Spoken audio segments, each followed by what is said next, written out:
Welcome to comrade Telugu news channel కి స్వాగతం. ముందుగా హెడ్లైన్స్. 18 నుంచి పార్లమెంట్ సమావేశాలు.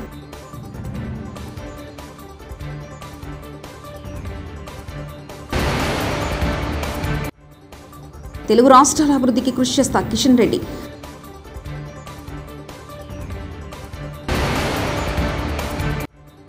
సుగూరు ఆంజనేయ స్వామిని దర్శించుకున్న నందమూరి బాలకృష్ణ.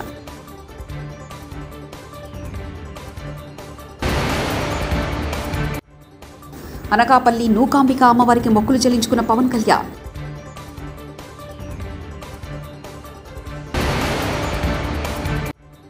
చంద్రబాబు ప్రమాణ స్వీకారానికి 8,000 మందితో పటిష్ట బందోబస్తు. మోదీ ప్రభుత్వం ముచ్చటగా మూడోసారి కొలువుదీరింది. ఈ నేపథ్యంలో లోక్సభ సమావేశాలు జూన్ 18, 19 తేదీన ప్రారంభం కానున్నాయని ఓ చర్చ అయితే ఢిల్లీ వేదికగా సాగుతుంది. తొలి రోజు ఎంపీల చేత ప్రమాణ స్వీకారం చేయించనున్నారు. అందుకోసం ప్రోటెం స్పీకర్ను రాష్ట్రపతి ఎంపిక చేయనున్నారని తెలుస్తుంది. ఆ వెంటనే స్పీకర్ను ఎంపిక చేసే అవకాశం ఉన్నట్టు సమాచారం. అయితే ఈ సమావేశాలు అతి కొద్ది రోజులు మాత్రమే జరిగే అవకాశం ఉందని ప్రచారం జరుగుతుంది.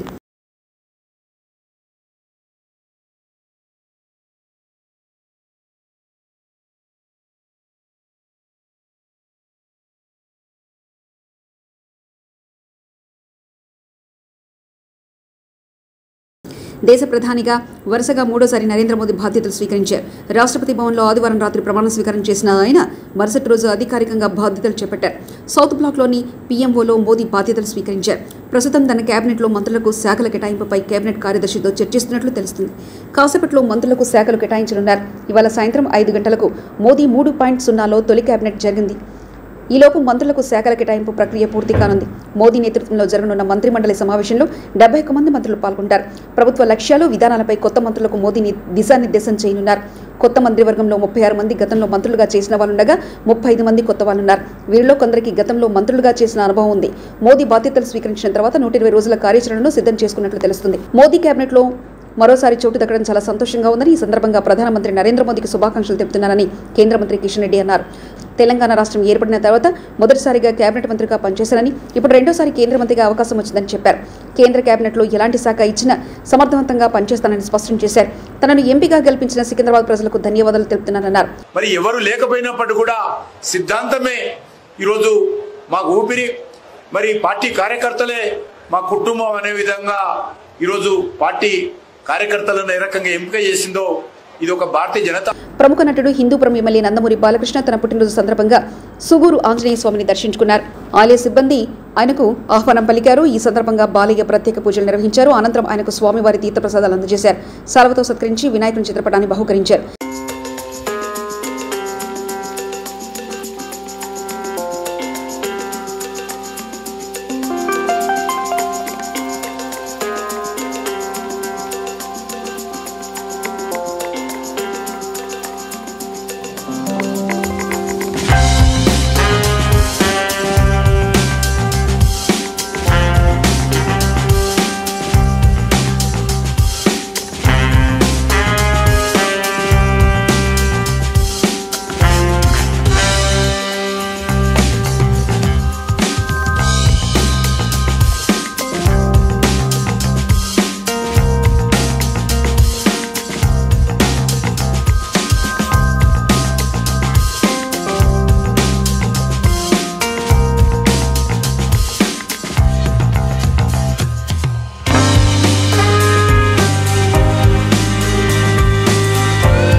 జనసేన అధినేత పవన్ కళ్యాణ్ అనకాపల్లిలో పర్యటించారు. పట్టణంలో నూకాంబిక అమ్మవారిని దర్శించుకుని ప్రత్యేక పూజలు నిర్వహించారు. అనంతరం మొక్కులు తీర్చుకున్నారు. తొలుత ఆయనకు ఆలయ అధికారులు స్వాగతం పలికారు. పిఠాపురంలో తాను గెలిచి కూటమి అధికారంలోకి వస్తే నూకాంబిక అమ్మవారిని దర్శించుకుంటానని అనకాపల్లిలో నిర్వహించిన ఎన్నికల ప్రచారంలో పవన్ చెప్పారు.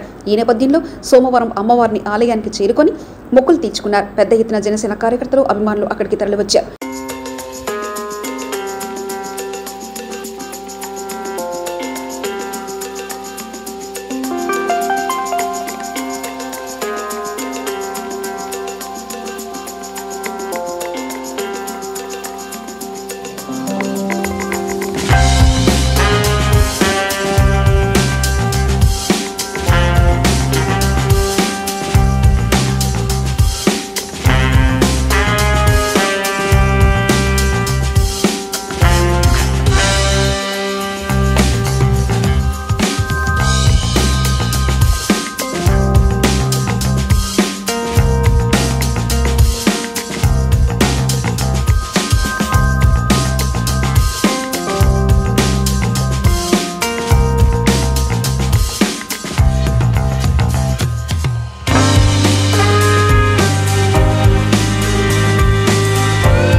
నెల్లూరు జిల్లాలో వైఎస్ఆర్సీపీ నాయకుల అక్రమ అరెస్ట్, పెళ్లకూరు మండలం చిల్లకూరు టీడీపీ నాయకుల అత్యుత్సాహంతో బాణాసంచా కాల్చడంతో నిప్పురవ్వలు చెలరేగి 3 సంవత్సరాల చిన్నపాప చనిపోయే పరిస్థితి. ప్రజల్ని ఇబ్బంది పెట్టొద్దన్న వైఎస్ఆర్సీపీ నేతలు. అసలు దీంతో సంబంధమే లేని DCCB chairman Kamireddy Satyanarayana Reddy arrest, అక్రమ అరెస్టును నిరసిస్తూ సత్యనారాయణ రెడ్డికి మద్దతు తెలుపుతున్న గ్రామస్తులు. బిడ్డ మీద దారుణంగా టపాసులు కాల్చి బిడ్డ చనిపోయింది. పాప 3 సంవత్సరాల పాప. ఆ రోజు ఉండే కానిస్టేబుల్సే తరుముకున్నారు వాళ్ళని. తిరిగి ఆ కానిస్టేబుల్ సాక్ష్యం చెప్తే సిఐ దబాయించి వాళ్ళ సాక్ష్యాన్ని తారుమారు చేసి ఉద్దేశపూర్వకంగా 307 కేసు వేసి ఎస్పీకి తప్పుడు ఇన్ఫర్మేషన్ ఇచ్చి తప్పుడు కేసులు బనాయిస్తూ అధికారం పోయిన వెంటనే రోజుకు ఒక ఓసరవీల్ రంగుల మాదిరా ఒక్క రోజు కాల ఇదే మారి మేము 5 సంవత్సరాలు కేసులు కట్టించుంటే ఈ స్టేషన్లో ఎన్ని కేసులు ఉండాలా? 307 కేసులు ఎన్ని ఉండాలా? మర్డర్ కేసులు ఎన్ని ఉండాలా? ఈ స్టేషన్లో 307 కేసు ఒక్కటి ఉందా? ఏపీలో బరి తెగించిన టీడీపీ నాయకులు. నర్సీపట్నం నియోజకవర్గం మాకవరపాలెం మండలం భీమబోయినపాలెంలో టీడీపీ గుండా మహిళా వాలంటీర్స్ గురించి జుగుప్సాకరంగా మాట్లాడుతున్న వైరం. త్వరగా గుండా కట్టుకోనున్నాను, నీకు పాముతే ఏ రకంగా ఉంటుందో చూపిస్తాను ఈ 5 సంవత్సరాలు. కృష్ణా జిల్లా గన్నవరం మండలం కేసరపల్లి ఐటీ పార్క్ సమీపంలో 12 ఎకరాల స్థలంలో ముఖ్యమంత్రిగా చంద్రబాబు ప్రమాణ స్వీకారోత్సవానికి ఏర్పాట్లు ముమ్మరంగా సాగుతున్నాయి. ఈ నెల 12న ప్రమాణ స్వీకారం చేయనున్న నేపథ్యంలో కట్టుదిట్టమైన ఏర్పాట్లు చేయాలని సంబంధిత అధికారులకు ప్రభుత్వ ప్రధాన కార్యదర్శి నీరబ్ కుమార్ ప్రసాద్ ఆదేశించిన సంగతి తెలిసిందే. నరేంద్ర మోదీ కేంద్ర మంత్రిమండలి ప్రమాణ స్వీకార కార్యక్రమానికి హాజరైన చంద్రబాబు नायडू जो एनडीए के घटक दल टीडीपी के नेता और नवनिर्वाचित मुख्यमंत्री हैं आंध्र प्रदेश के, to cooperate with each other on various subjects, which have been identified as areas such as the PM Awas Yojana and Har Ghar Jal, among many of the other 100% saturation schemes. सबको जोड़ा है और इस समय पर्दे पर पवन कल्याण, जिनके लिए प्रधानमंत्री ने अभी कहा था कि ये हवा का झोंका नहीं बल्कि तूफान, श्री ओम बिरला और साथ में उनकी पत्नी डॉक्टर अमिता बिरला. ప్రజలు మక్కలు విరగొట్టి మోకాలపై కూర్చోబెట్టినా వైసీపీ అరాచకాలు ఆగడం లేదని టీడీపీ జాతీయ అధికార ప్రతినిధి కొమ్మారెడ్డి పట్టాభిరామ్ అన్నారు. ఏపీ అసెంబ్లీలో 11 స్థానాలకే ప్రజలు పరిమితం చేసినా వారిలో మార్పు రాలేదన్నారు. కర్నూలు జిల్లాల టీడీపీ నేత గిరినాథ్ను వైసీపీ సైకోమొగలు దారుణంగా హతమార్చారంటూ ఆయన ఆరోపించారు. 5 ఏళ్లలో వారి అరాచకాలకు అదుపు లేకుండా పోయిందన్నారు. తమ కార్యకర్తలపై లెక్కలేని దాడులు చేశారని, లోకేష్ పాదయాత్రపై 22 సార్లు దాడులు చేశారని మండిపడ్డారు. రాష్ట్ర ప్రజలందరూ కూడా ముక్కు నేలేసుకుంటా ఉన్నారు. ఓరు మీ దుంపదగా ఏం మాట్లాడుతూ ఉన్నారా, మీరు చేసినటువంటి పిచ్చి చేష్టలేంటి, మీరు మాట్లాడుతున్నటువంటి మాటలు ఏంటని చెప్పి. జూన్ 4వ తేదీన మీ అందరికీ తెలుసు, రాష్ట్రంలో ప్రతి ఊర్లో కూడా ఒక దీపావళి పండుగ జరుపుకున్నారు. ఒక నియంత పాలనకి ముగింపు పలికిన రోజు, రాష్ట్రానికి తిరిగి స్వాతంత్రాన్ని అందించినటువంటి రోజు జూన్ 4, 2024 చరిత్రలో నిలిచిపోతుంది. ఆ రోజున పెద్ద ఎత్తున ఉత్సవాలు సంబరాలు జరుపుకున్నారు. ఈ రోజుకి కూడా ఆ పండుగ వాతావరణం ఆగలేదు. జూన్ 12 కోసం ఎదురు చూస్తూ ఉన్నారు. ఈ రోజున నారా చంద్రబాబు నాయుడు అనే నేను అన్న వాక్యాన్ని వినడం కోసం ఎన్నో రోజులుగా తపిస్తున్నటువంటి రాష్ట్ర ప్రజలు జూన్ 12 ఉదయం 11:27 నారా చంద్రబాబు నాయుడు అనే నేను అన్న వాక్యాన్ని వినబోతున్నారు. ఆ రోజున తిరిగి ఒక సంక్రాంతి పండుగ జరుపుకోవటానికి సంసిద్ధులవుతా ఉన్నారు ప్రజలందరూ కూడా. రాష్ట్రంలో వాతావరణం ఈ విధంగా ఉంటే ఈ పిల్ల సైకో మోకొచ్చి మీడియా ముందుకు వచ్చి అప్పుడే ఆడవటం మొదలెట్టారు. అయ్యో అమ్మో మా పైన దాడులు చేస్తూ ఉన్నారు, మమ్మల్ని చితగ్గొడతా ఉన్నారు అని రకరకాల డ్రామాలు అప్పుడే మొదలుపెట్టేశారు. కానీ జరుగుతున్నటువంటి వాస్తవాలు ఏంటో ఒకసారి గమనిస్తే, నిన్న కర్నూలు జిల్లాలో బొమ్మిరెడ్డిపల్లిలో మా పార్టీ నాయకుడు గిరినాథ్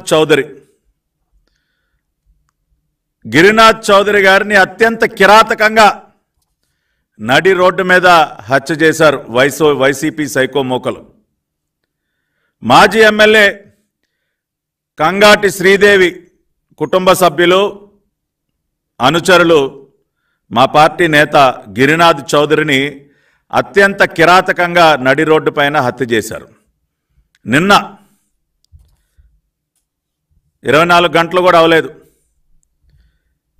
దీనికి ఏం చెప్తారు ఈ పిల్ల సైకోలు? ఇవాళ హింసని ప్రేరేపిస్తున్నది ఎవరు? హింసకి పాల్పడుతున్నది ఎవరు? గిరినాథ్ చౌదరిని చంపింది వైసీపీ పిల్ల సైకోలు, అవునా కాదా? ఇవాళ నంగనాచుల్లాగా మీడియా ముందుకు వచ్చి మాట్లాడుతున్నటువంటి ఆ గుడివాడ గుట్కాగాడిని అడుగుతా ఉన్నా, ఎరా కొడాలి నాని, ఎవర్రా చంపింది? గిరినాథ్ చౌదరి అనే తెలుగుదేశం పార్టీ నాయకుడిని ఎవరు చంపింది? మీ పార్టీ సైకో మోకలు కాదా? ఏమయ్యా పేరుని నాని, ఏంటయా మాట్లాడుతా ఉన్నావు మీడియా ముందుకు వచ్చి? కౌంటింగ్కి 2 రోజుల ముందున నువ్వు వచ్చి మాట్లాడినటువంటి మాటలేంటి? గంటలు లెక్క పెట్టుకోండిరా, మీ సంగతి తేలుస్తాం. ఏది కౌంటింగ్కి 2 రోజుల ముందు? దాన్ని బట్టి అర్థం కావట్లేదా మీ వ్యవహార శైలి ఏంటో? ఒక పక్కన ఇటువంటి దారుణాలు చేస్తూ ప్రజలు మక్కిలెరగొట్టి మిమ్మల్ని మోకాళ్ళ మీద నుంచోబెట్టిన 11 సీట్లతో మిమ్మల్ని మోకాళ్ళ మీద నుంచోబెట్టారు ఈ రాష్ట్రంలో.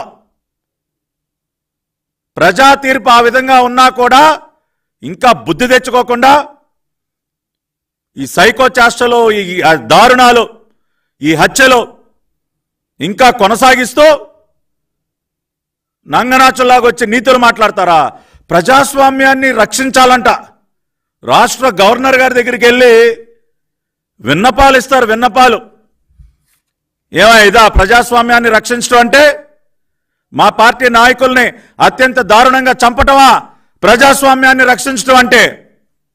నేను సూటిగా అడుగుతా ఉన్నా, తెలుగుదేశం పార్టీ నాయకుల్ని కిరాతకంగా చంపటాన్ని ప్రజాస్వామ్యాన్ని రక్షించడం అంటారా? 5 సంవత్సరాలు మీరు చేసినటువంటి పాపాలు, దాని యొక్క పర్యవసానమే మీరు చూశారు. జూన్ 4వ తేదీన 151 నుంచి 11 స్థానాలకి పడిపోయారు మీరు. కనీసం ప్రతిపక్ష హోదా కూడా దక్కలేదు. సిగ్గుపడకుండా ఇంకేం మొక్కలు పెట్టుకుని వస్తూ ఉన్నారా మీడియా ముందుకు? మీరు ఏ మొక్కం పెట్టుకుని వస్తూ ఉన్నారు?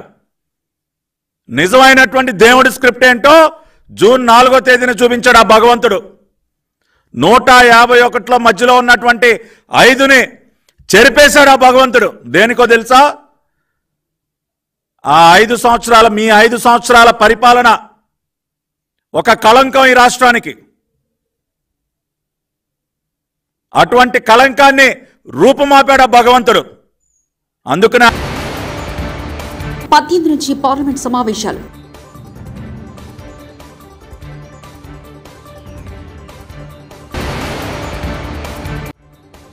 తెలుగు రాష్ట్రాల అభివృద్ధికి కృషి చేస్తా కిషన్ రెడ్డి.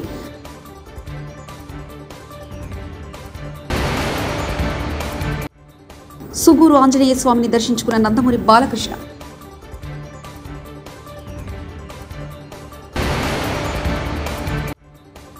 అనకాపల్లి నూకాంబిక అమ్మవారికి మొక్కులు చెల్లించుకున్న పవన్ కళ్యాణ్.